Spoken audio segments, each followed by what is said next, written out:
Hello. Oh, it's good that this is working because I lost my voice before anybody arrived yesterday.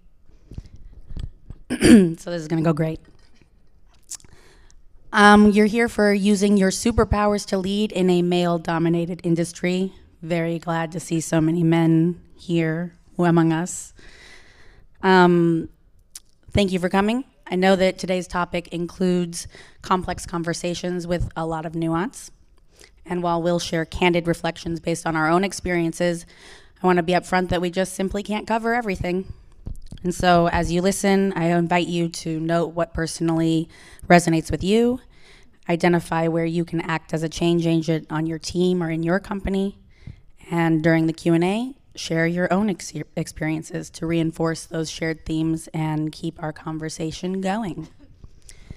I'm Elia Milan. I'm the Chief Operating Officer at Four Kitchens, and I am here today with my colleagues Shanice Ortiz, Client Partner, Teresa Gutierrez-Jacobs, our Continuous Care Program Manager, and Jim Vomero, Engineering Manager, who will also be our facilitator today. And so with that, I'll hand it off to Jim.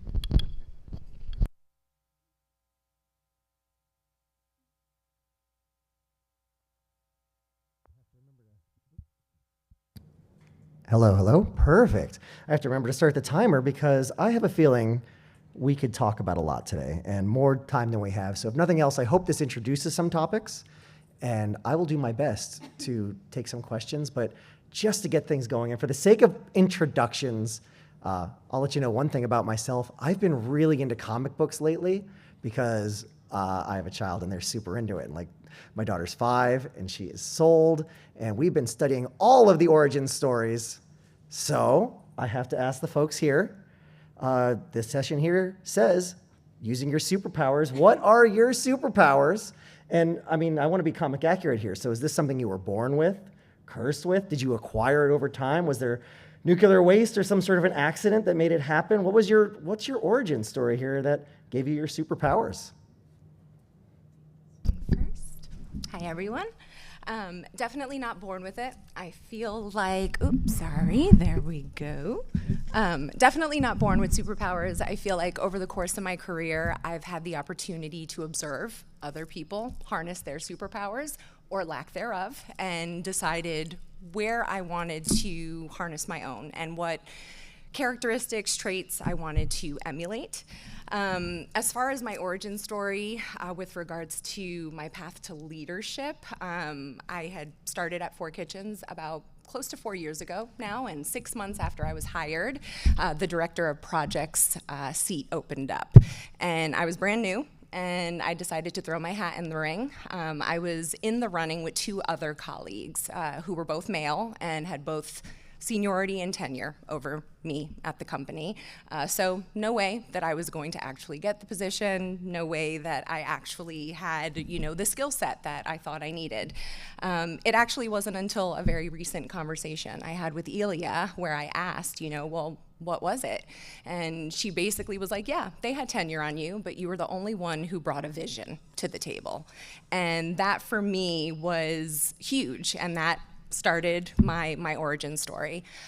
With regards to superpowers, I would say my superpower is a mixture of being both the superhero and the villain.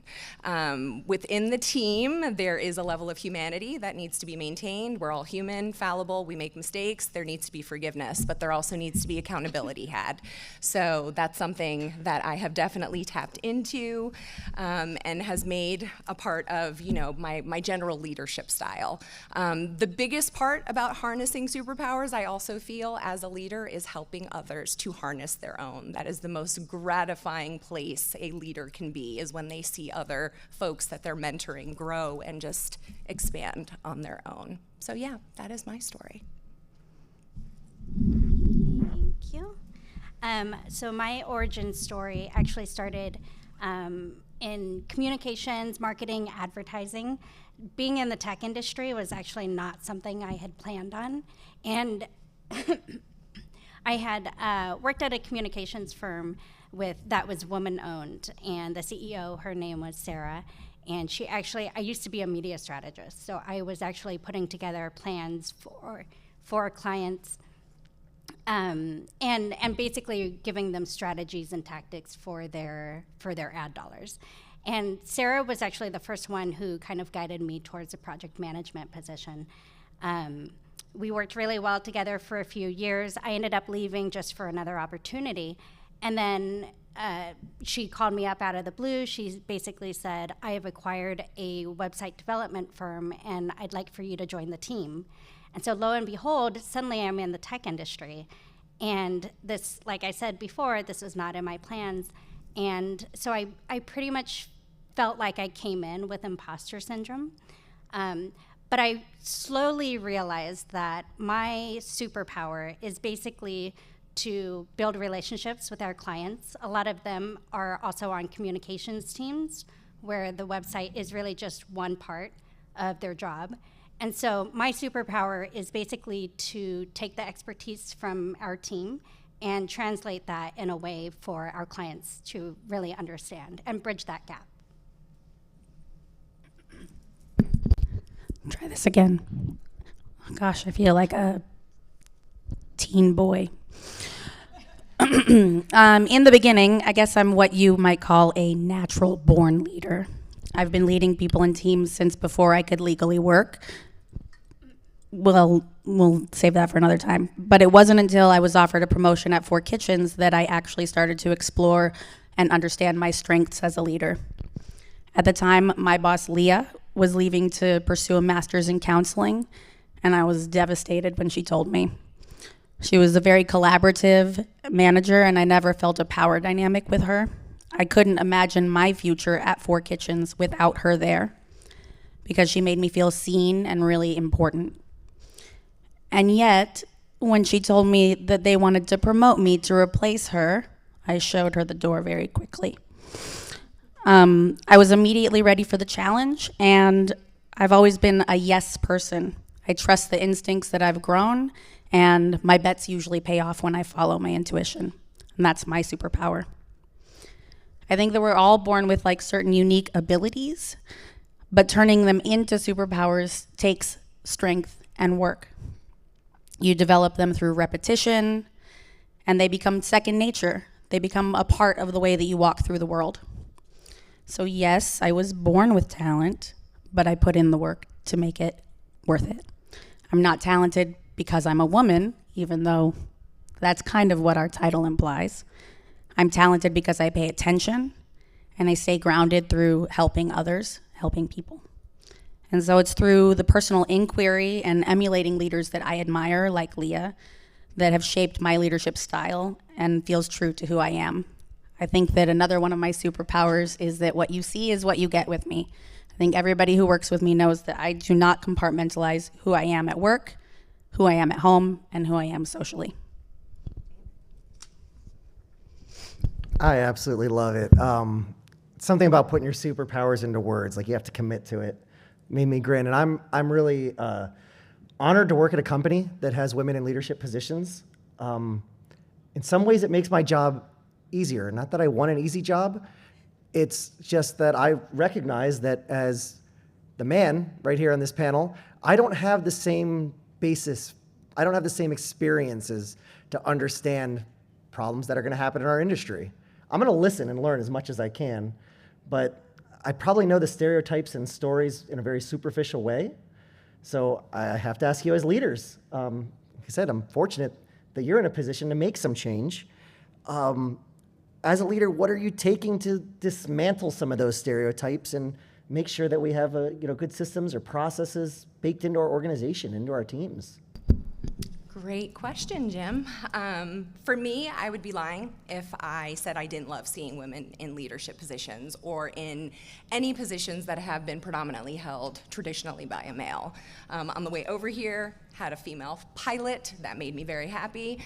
And the last agency that I worked at prior to 4 Kitchens, the director of technology was in fact a woman. And that was just mind-blowing to me because in my almost 20 years of working at agencies, that was never, ever, ever the case. Creative director, sure. Team lead in some other administrative realm, sure. Even in the project management realm, for as many times as I've been on a team that has been fully women, we have always reported to a male director. And even now, I still report to a male director, but I do have the opportunity to work with other female leaders at Four Kitchens, which have definitely shaped my, my thought process, not only for myself, because I can now see myself in those leadership shoes, where before I was just a really good cog in the wheel, and I was happy with the status quo there. As far as assumptions and stereotypes, project managers are usually always pegged as being female and very administratively inclined. They're pegged to do, the pretty stuff and handle conflict without being overly emotional, combative, or micromanaging in any way.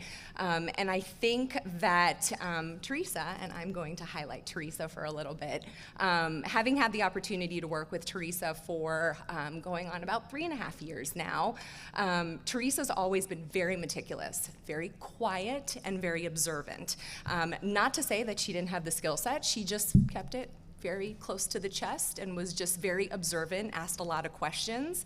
When the continuous care program manager seat opened up, the prior person who was in that seat was also male, and it was one of those things where I had approached Teresa in a one-on-one, and I was like, hey, have you ever thought about doing this?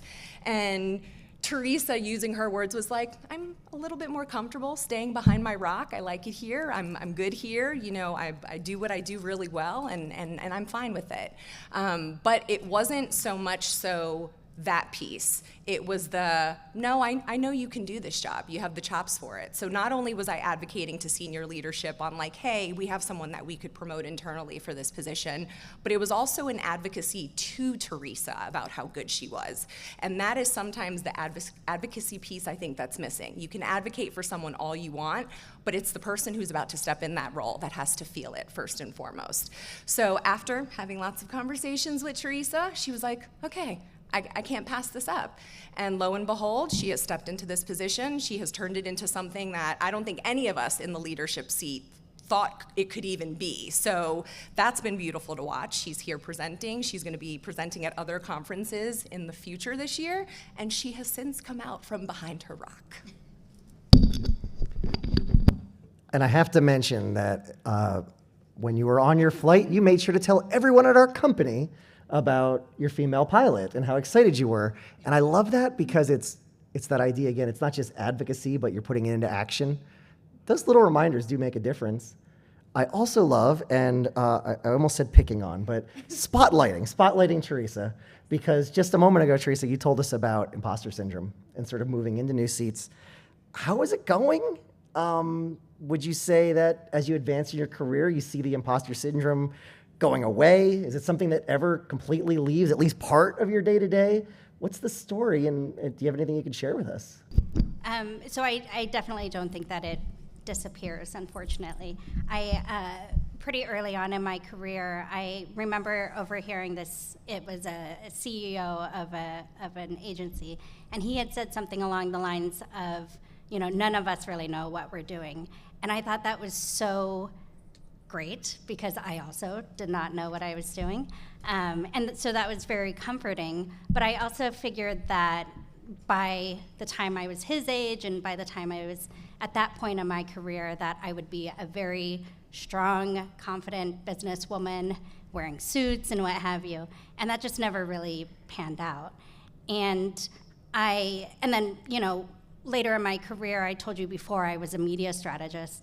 And after a couple of years, I just kept churning the same strategies, recommendations, and tactics over and over and over again with my clients.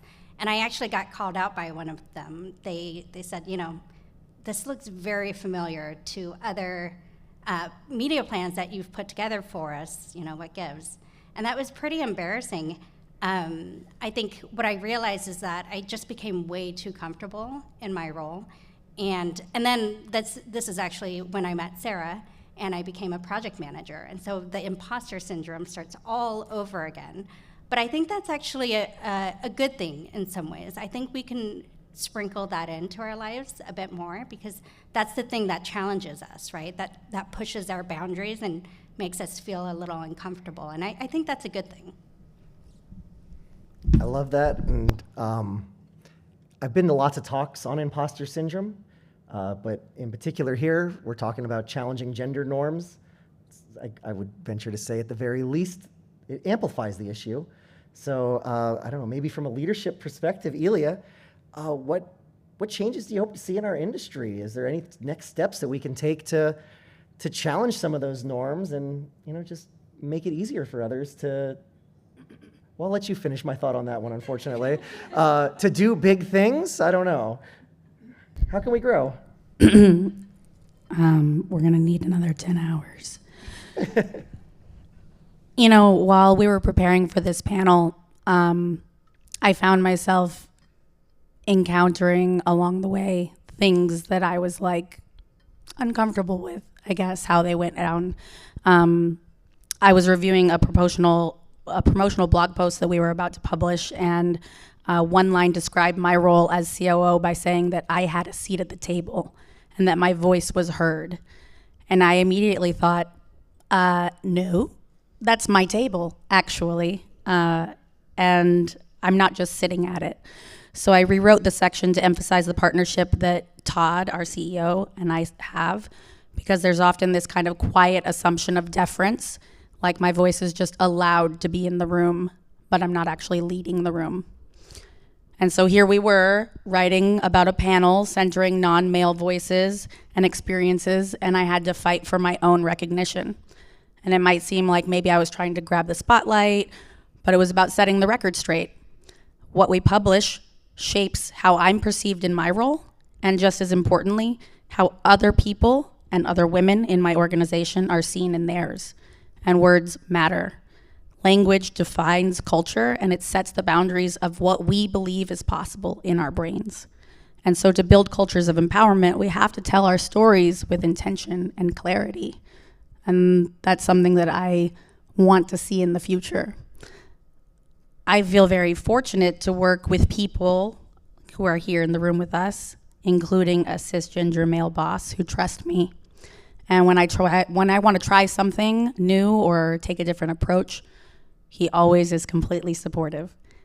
I've said many times about Todd that he almost never says no to one of my ideas. He's always like, yes, that sounds like a great plan. Let's do it. And that kind of implicit trust, I think, goes a long way. And I consider it, honestly, one of the highest forms of praise. But rarely has a colleague, even my supportive and well-intentioned CEO, said, I think that you would be great for this. Let me introduce you to someone, and actively open a door for me. And I think that there's often an assumption that at my level of leadership that I don't need allies, that I can take care of myself. And that's exactly why allyship still matters. There's a big difference between performative and active allyship.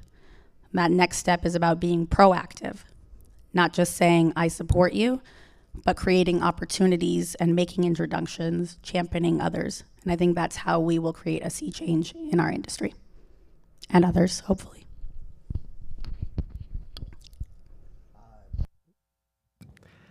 I was told I had to answer some questions, and I say that with hesitation and trepidation because you just talked about language mattering, and ahead of time, we even actively had discussions of what types of words we wanted to use to describe different situations, and that's why we asked for forgiveness or maybe to talk more at the end. So I speak a lot at Drupal conventions. I've never been this nervous. Let me say, do you have any questions for me? Wow, Jim, I'm so glad that you asked. It's a very simple question. In preparing for this panel, we had a lot of conversations, and I just want to know, how have you reflected on what allyship means for you in a new way?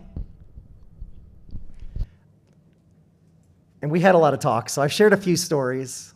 I want to tell at least one now, maybe two, and I guess I didn't really introduce myself. I'm an engineering manager at 4 Kitchens, so I do have several folks that report to me, and that does mean I'm listening to a lot of people, but with allyship and purpose in mind, listening is probably the number one thing I can do and get some better context, getting some meaning from that.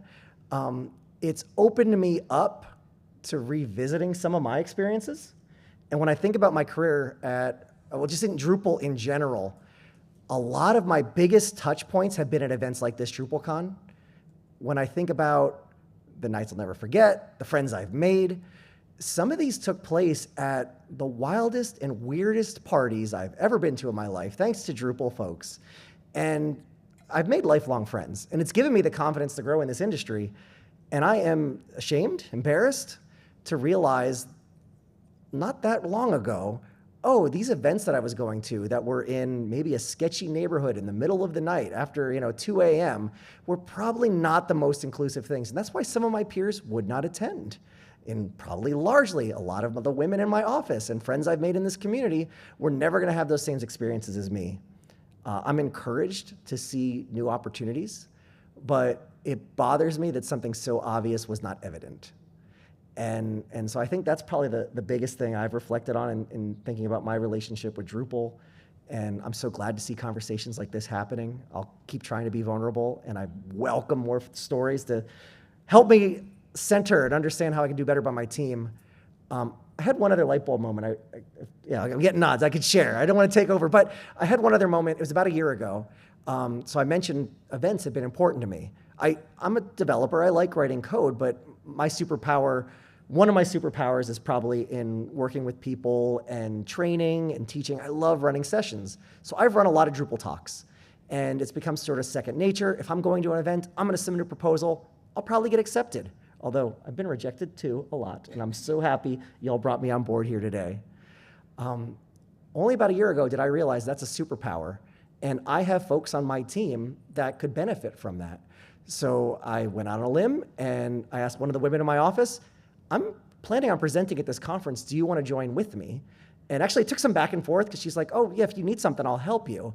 And we had to settle on, no, we would do this together. Trying not to voluntold somebody into work, it's maybe just not as impactful, but giving them that opportunity, I'm already in a position where I want to be able to share what I have. Being able to, in this case, speak at a conference, either gain that voice if you've never had it before, feel more comfortable in the industry, make some connections. In retrospect, that is such a no-brainer, and I just kind of wanted to share it in hopes that, well, this is sort of a spoiler for our end. It's part of our call to action. What ways can we all lift each other up? So that's it. Please do. Just before we came into this room, Shanice and I were talking, and I was sharing that I had a light bulb moment today while I was driving when I have some of my best thinking thoughts.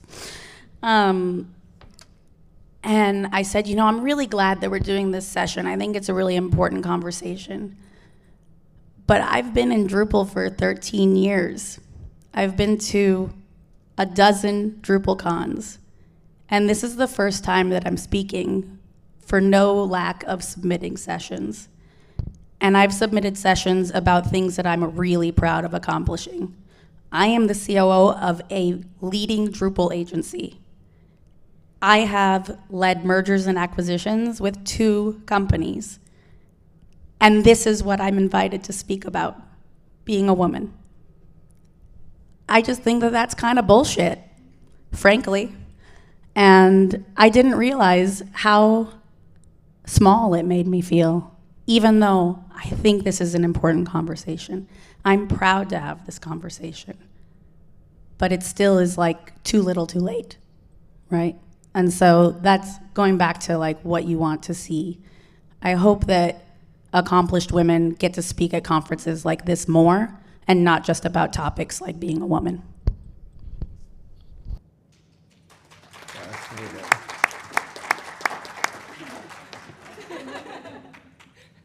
Should we keep going with the list? Okay, making sure.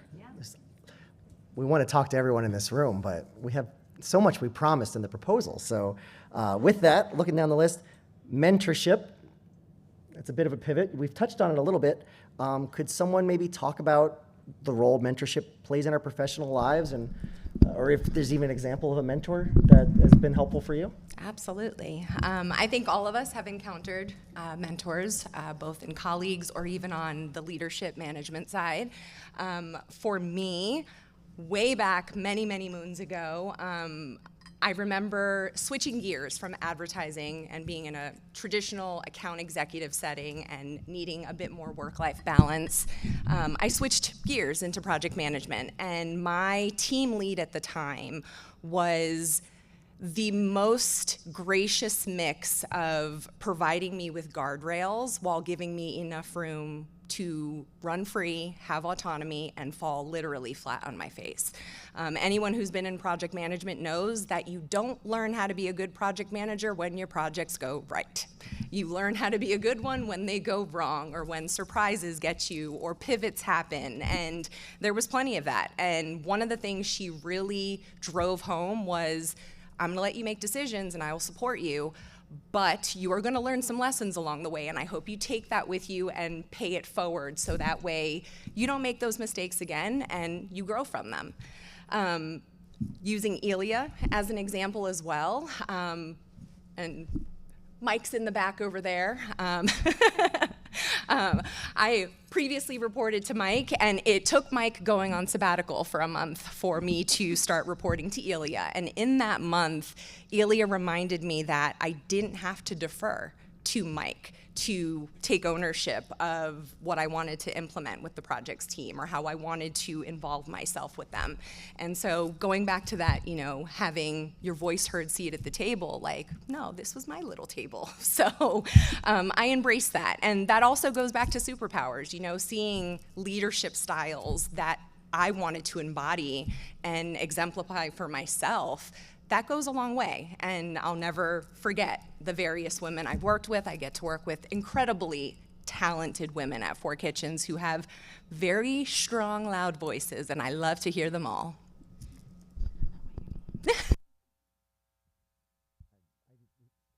I do too. We have such a great leadership team.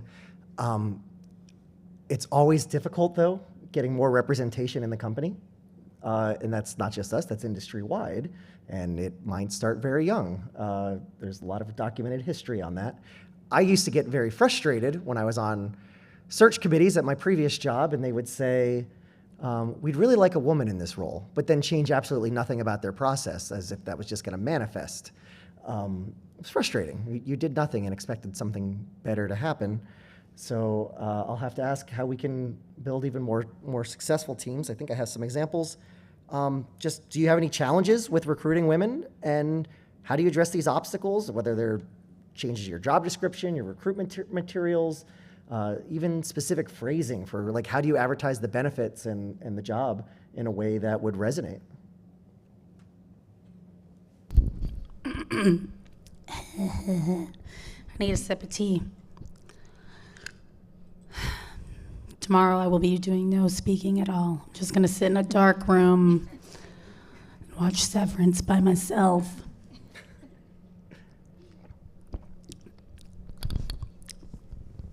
You know, I prepared some thoughts about this, but I think one of the things that stands out is, like you said, if you change nothing, then you will not get different results. And I know for me, when I look at other companies' websites, the first thing that I look at is the team page. I want to see who's in the room. I want to see what kind of roles they're in, because personally, I wouldn't want to work at a company where there weren't any women in leadership positions. But once you get people in the door, let's say that you've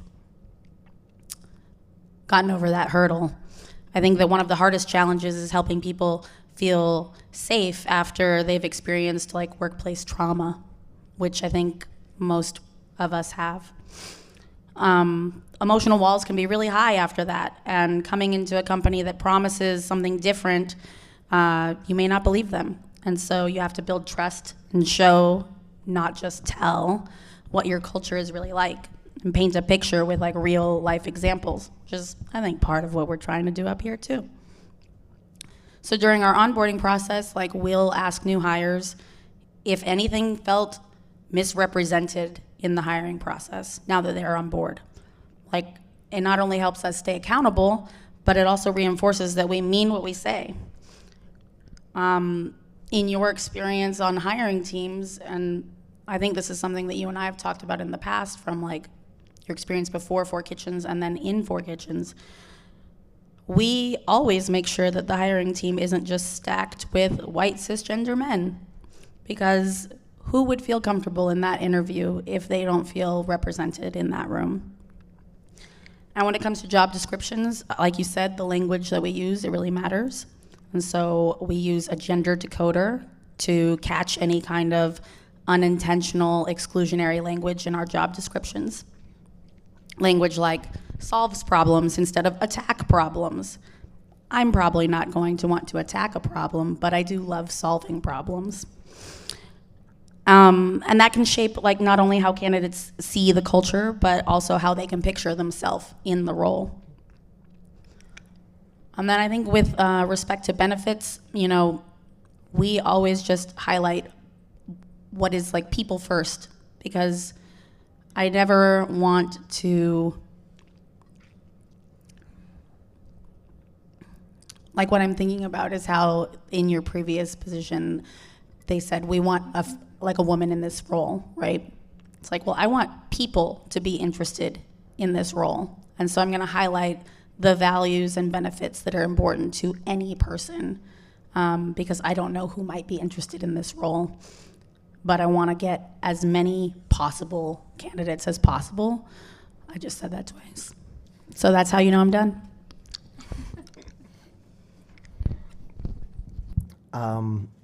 One more question I'd really love to hear from everybody, because we touched on it. And it's sort of our closing theme, at least from what we're preparing here and what's in the session description, is what do we do next? Because it's easy to get around and talk and maybe identify the issues. And I bet if we had a nice big round table, we could fill up a day. But you're here. You have a microphone. Let's use it. How do you lift other people up? How do you make them successful? And are you actively doing or working on anything to continue to make your women colleagues shine?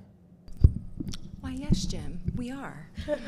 I would say that when it comes to looking for opportunities to uplift not only any of your colleagues, but particularly your women colleagues, keep looking for those opportunities and keep advocating to them for those opportunities. A no today doesn't mean it's going to be a no next week or a year from now.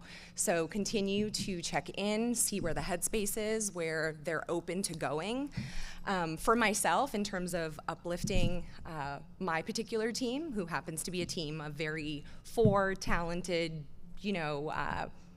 very, very knowledgeable, engaged, strong-willed, opinionated women on the project management team. One thing that I've been able to think about, and in a one-on-one recently with Elia, we talked about the future of what the project management team looked like. And I don't know if anyone has noticed, my title on the screen is client partner. I think Elia had also introduced me as that, but my leadership story was based on being director of projects. I am in the transition of stepping down from that role. It's actually no longer needed at the company, and I'm moving into more of a biz dev account management focused role as the client partner. And one of the things Elia said to me that resonated, that I was very worried about, and she was like, Shanice, she's like, you've done everything you possibly could have done for a team when they don't technically need you anymore. And that stuck. It was such a bittersweet, like, no, that's my team. Like, I want to stay with them. But knowing that they've been put in such a place where they're healthy, they collaborate, they talk to each other, I'm able to transition every single one of my director responsibilities across the entire team and have full confidence in their ability to continue the path forward based on the framework that has been kind of laid out for them, and let them have their time to shine. So, Teresa. I think there's two things that I try and do. The first is that we have daily stand-ups, and so I'm consistently asking the team if there's any work that any of our women developers can take that might stretch them a bit, but I think that's a good challenge, right? So I think it's important to identify when there's some work that women developers can tackle themselves. And then also there's a more junior project manager on our team, And part of my role has been to guide her through different approaches that she might take with her clients. I have, though, directly told her, listen, you will always know your clients better than I ever will. So take all of my suggestions with a grain of salt, question it. You should push back because my experiences aren't yours. And so I think even that, like giving her that freedom and that space to be able to clear her own path, not only giving the opportunity, but giving the space for her to do it on her own terms, I think is really important too.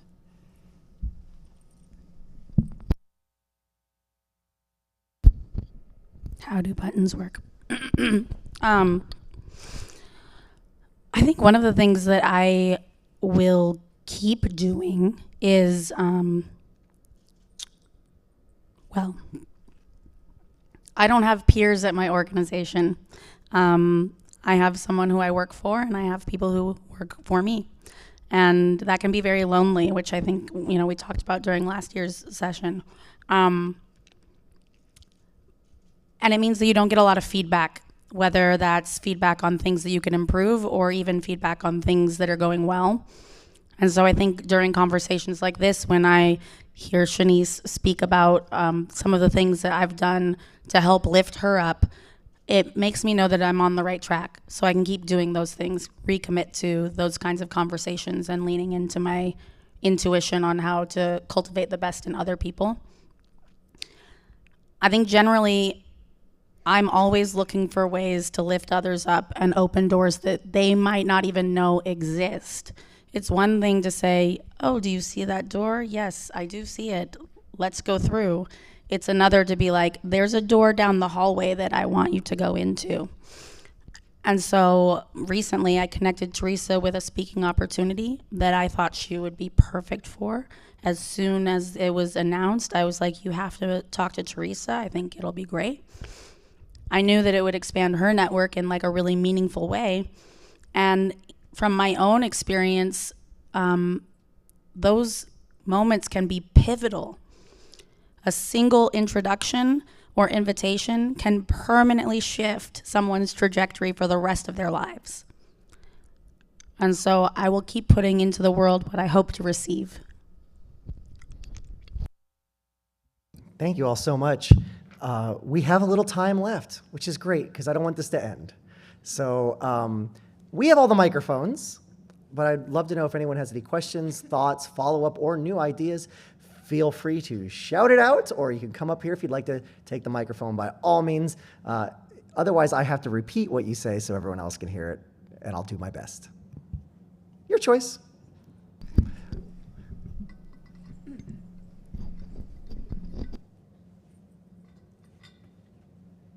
Appreciate you guys coming. So my question, I'm a shorty.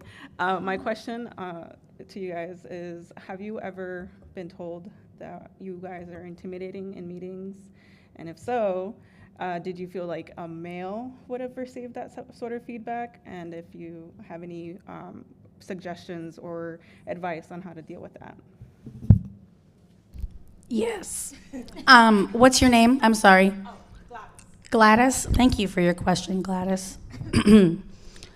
I can tell that I'm intimidating all the time. Like people, I think even Shanice has told me that before. Legit, yeah. And it's not the first time that I've heard that, which is hilarious because I am the most loving, generous person that you could be friends with. Am I right? Yeah, and a load of fun. But I don't know what my advice is on how to deal with that. I do agree with you. A man would not be told that.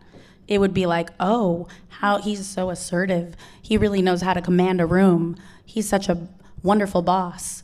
And instead it's like, oh, you were a little bit scary. I think that I've just continued to be myself, and I don't let that feedback change me. I guess that's my advice, is if you hear that, maybe that means you're on the right track. So keep doing it. Can I add something to that? I've been in meetings with you, and I Everyone's afraid of me. I'm 5'3", y'all. We're all very tall ladies up here. The thing that I realized was that that was about me. And it had nothing to do with you as women, as leaders, as people. That was about me being intimidated by seeing a difference from what is the norm. And I had to put in the work to step out of that norm and realize that I'm projecting that. And I'm projecting from a place of ignorance. And I was very grateful that I had the opportunity to work with women like you and get that experience and learn that. So my reaction to Gladys is, it's not about you. It's about the people who are finding you intimidating. And that's still something that you have to deal with because that's just the situation. But if you're dealing with it in a perspective of, well, yeah, okay, why is that my problem? It certainly helps when we have leaders who make sure that it's a safe space. We did a question first up front. If you'd like to come up, that'd be great.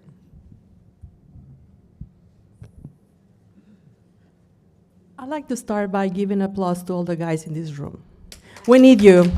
We need you. So thank you for being here. I also have to confess that I was not expecting this panel, and I'm really, really excited. It's my first time in Drupal. I'm a villain, intuitive in communications, and I love that. And I'm also Latina, Mexican by birth. I'm an imported peach. I've been in Atlanta for 30 years, and people still ask me, do you need an Uber to the airport? And among many other things. But as a Latina, have you been outcasted for being a Latina? Or has being a Latina been a threat in your career?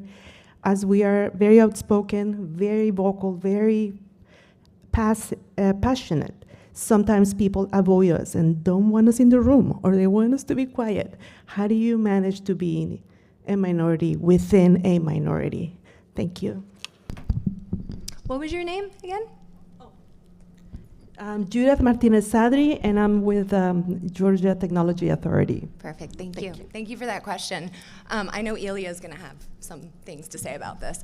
But as I'm Puerto Rican as well, I've been told all my life, passionate, yes, voice escalates. Mike in the back can attest to some very, very healthy conflicted conversations that we have had to go over certain things. And that right there is just testament to him accepting that about me. I've accepted where he's coming from. I would also say that those people that say you're too much or too this or too that, not your people. And whether that's friendships, workplace, whatever may have you, and maybe that's why Elia and I are friends now. Intimidating at first because it was like, to Josh's point, that was me. I needed to like get out of my own comfort zone, and now it's, you know, a gab fest between Elia and I during the day. We get stuff done, but it's a lot of fun along the way. So I would just say that right there is, you know, it's not a you problem. It's a finding your people, your tribe, your all of that problem, just so that you can feel accepted there. You don't have to change yourself.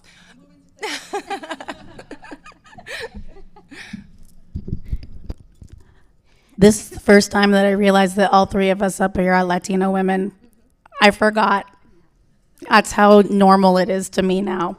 And I love that, actually. It's true, we're passionate.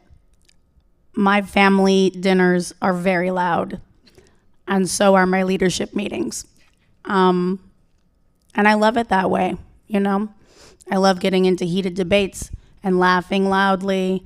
I think that we're all a sum of our parts. And so I think just keep owning who you are. I'm going to keep saying that, I guess. You know, it's not something that you can even control, right? I mean, so why bother, you know? It's part of what makes you unique and important. I also wanted to add on, you had thanked the men who had participated in attending this. One of the reasons why we wanted to bring Jim in, and Josh, your comment just now actually just cherry on top, we wanted to keep the conversation honest. A lot of times when we're faced with this friction from our male colleagues, it's because either they don't know how to show up or they maybe don't know how to support. And you know, Jim having his own realization about things, we didn't want it to just be a panel of women. We did that last year when it was great. But we wanted to keep the conversation honest, and that conversation requires both men and women. It's not just us that keep each other uplifted. It has to be our male counterparts as well. Thank you all so much. We do have time for a few more, and you don't have to come up if that's pressing, but would love to hear if we've missed anything or if you want to add on to anything. Yes? Yeah, have you experienced particularly male colleagues taking credit for your work? And if so, how have you dealt with that? So I think I have it. It's, have you experienced, in particular, male colleagues taking credit for your work, and how have you dealt with that?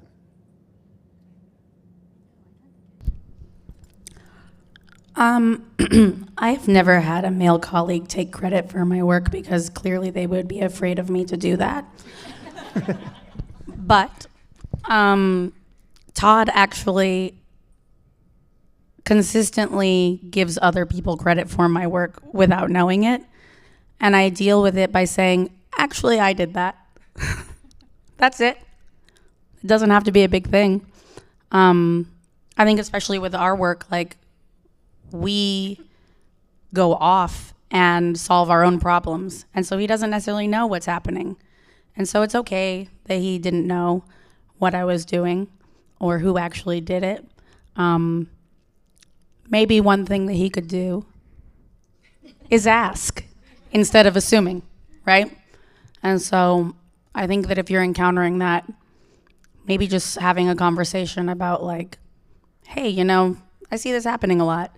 Could you just ask who did the work before giving credit so that you can get it right? Because my contributions are a part of that, you know. And valuable, yes. If you don't mind, because I know there's probably some more answers, can we crowdsource this one? Yeah. Is there anyone in the room that has an experience that they'd like to share that maybe could fill in some of the gaps? Any pearls of wisdom? Please. Before I had a job with, I was in waste management within like a custodial ground service. And I was a male-dominated field. I was only female. I was 23 years old. And I never got credit for anything I did, even though I led a huge crew of 15 and 20 student employees. But it was always someone above me that was like, good job on handling everything. And basically for 3 years, I was quiet. You know, I just was like, this is just the world I'm in. And then I finally started confronting, like, at large group meetings like this size, all staff, and I would say, oh yes, that was me and my team. And like I overstepped over my boss a lot, and then it started conversations, and it was a huge conversation. It took a lot for me to like get up there, but it happened. And thankfully I'm at a better role where it's actually a lot more women-led, and I don't have any male supervisors. So I feel very comfortable now, and things are different, but it was hard, and it took a lot of courage. Yeah, and it sucked, really. So I hope that your situation is better. I would also add to that the advocacy piece. You could have as many people as you want advocating to you, for you. Your biggest advocate is still always going to be yourself. And getting to the point where you do feel comfortable saying things like, nope, I did that. Nope, that was mine, or whatever may have you, that's the next step in terms of being able to harness your own superpowers, is being your own advocate. So. Would you like to plug what company you work for? You don't have to. Okay. It's always wonderful to hear that you have great leadership. I'll say just to our leaders in the room, we have a regular reflection on our core values, and I think that means the world. We all know what's expected of you. And just something that is not at all happened by accident, I've seen, because our most senior engineers are men. We have often the answer to questions as they pop up, and there's nothing quicker to ruin a good discussion than the expert in the room chiming in and everyone else just sort of falling in line. So I really appreciated how us thinking about our core values have caused several of us in this room at this conference to just shut up. And that has actually helped a lot. We even embrace awkward silence. It's kind of a game me and one of the other managers play, to ask a question and then fight the urge to unmute and answer it so new voices could enter. But that didn't happen by accident. So I'm really glad to hear we're not having these stories, but I'll give you a lot of credit. We have probably 1 more minute. Is there anything else anyone would like to ask or talk about? Please. You can, either way. This follows your comment. That happened to me. My boss tried to steal my credits and stuff, and that's a long story short. But what I really want to recommend everyone, if you haven't done it, there is a workshop called I Am Remarkable. It was started by Google. It's a global movement to empower ourselves to speak loudly about our accomplishments. And it's a free workshop. You can go to LinkedIn and find it. And it's really a way to make sure management and everyone is aligned and establish the culture of acknowledging each other, giving each other credit to avoid from that to happen, because it continues to happen. And that has helped in my company, every organization I've been part of. I've brought that workshop, and it's learn to really defend our work. Some of us, we don't know how to do it. We weren't trained to do it. Some of us were born in raising cultures where calladita te ves más bonita, which means you stay quiet, you look pretty quiet, don't speak. So this workshop really helps all of us to feel proud without being shy, without being, we all always think like, oh, it's bragging, but this workshop teaches you that if you did it, and if you have the facts, then it's not bragging. It's just putting your name to your project. That's what it is. So just find it. It's called I'm Remarkable. Thank you. I Am Remarkable. Yep, I wrote it down. I wanted to say it on the mic so everyone heard it. That sounds like a great resource. Awesome. And there's swag sold. I'm a facilitator, so if you want a free workshop, please look me up. I'll be glad to do it for your company. I was going to end this unless there's anything you'd like to add in at the end of here. No, the only other thing I wanted to just thank everyone for coming, participating, keep the conversation going, have it with other colleagues at work, whatever may have you. Feel free, add us on LinkedIn. That QR code takes you to a blog post that we put out on this particular topic, and it has a bit of tidbits from all of our viewpoints. But yeah, thank you. And thank you to Jim for facilitating. I'm sorry, I have to have the last word. Why am I like this? Expect nothing less. In spirit of asking for feedback, I specifically would love if all of you would add me on LinkedIn and send one thing that you took away from today, and one thing we could have done better if you have an idea, because that's the only way that I will learn. And so I welcome your feedback, and I welcome your stories and getting to know all of you. Thank you for coming. Anything else? Thank you, Dave.